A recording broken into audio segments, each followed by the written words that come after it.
नमस्कार, मी आहे डॉक्टर प्रसन्न कासेगावकर आणि आपण करतोय हेल्थ की बातें. मोबाईल, कॉम्प्युटर, लॅपटॉप, टॅब्स ह्याच्यामुळे आपलं लाईफ इझी झालं नाही का? खूप साऱ्या छोट्या छोट्या गोष्टी आपल्यासाठी ही यंत्र एकदम सहजासहजी करतात. पण मित्र हो, हा एक शाप देखील आहे बरं का. अतिवापर केला तर त्यामुळे आपल्या मेंदूवर, इवन ॲडल्ट्सच्या मेंदूवर देखील दुष्परिणाम होऊ शकतो.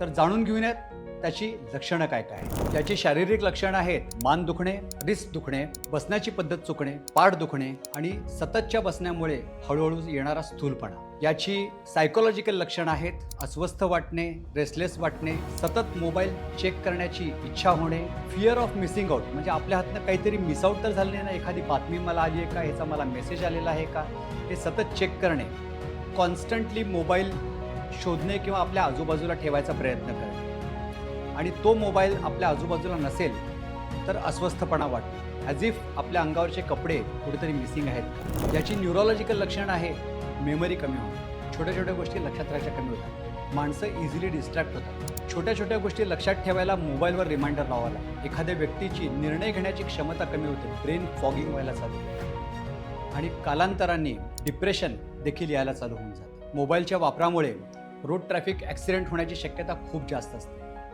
इंटरपर्सनल रिलेशन्स खराब होतात, म्हणजे फॉर एक्झाम्पल हजबंड वाईफ एकमेकांना वेळ देत नाहीत, ते स्वतःच्या मोबाईलमध्ये असतात, तर त्याच्यामुळे त्यांचे एकमेकांचे रिलेशन्स खराब होतात किंवा इव्हन पॅरेंट्स आणि चिल्ड्रन ह्यांचे रिलेशन्स खराब होतात, कारण त्या दोघांपैकी एक जण किंवा कदाचित दोघे देखील मोबाईलवर अवलंबून असतात. तर याचे उपचार काय आहेत? तर याचे उपचार 4 भागात आहेत बरं का मित्रांनो. पहिली गोष्ट डिजिटल हायजीन.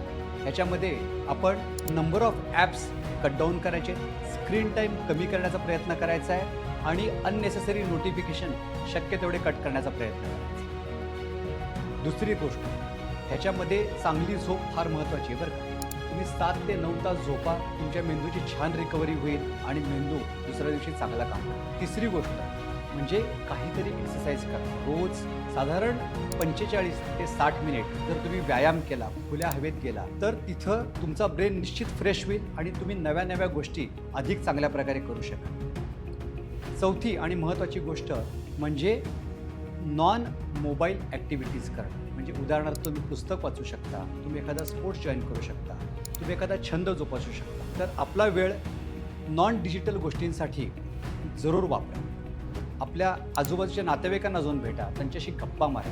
मोबाईलवर बोलण्यापेक्षा प्रत्यक्ष भेटण्यावर भर द्या.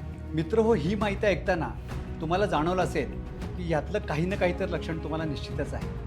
तर या रीलमध्ये दिलेली मी ही महत्त्वाची माहिती, हे छोटे छोटे टिप्स तुम्ही फॉलो करा आणि स्वतःच्या ब्रेनची काळजी घ्या. नमस्कार.